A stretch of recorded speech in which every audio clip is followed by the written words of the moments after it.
खरं म्हणजे दादांनी सांगितलंय खरं आहे, या लोकांची नियत खराब आहे।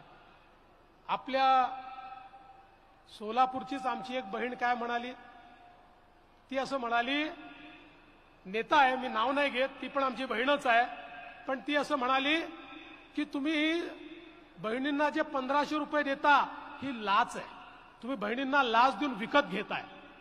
आता मला हे सांगा, आईचं प्रेम, बहिणीचं प्रेम, मुलीचं प्रेम जगाच्या पाठीवर कोणाला विकत घेता आलंय?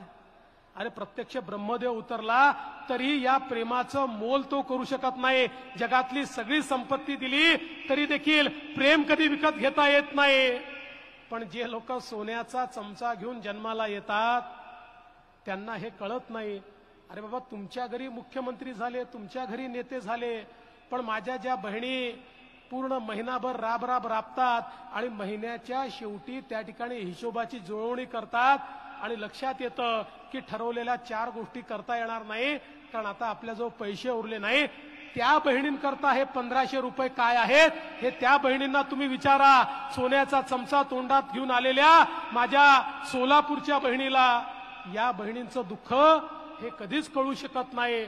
आणि म्हणून यांनी सांगितलं, आमचं सरकार तर येऊ द्या, पहिल्या कॅबिनेटला मुख्यमंत्री लाडकी बहीण योजना आम्ही रद्द करून टाकू।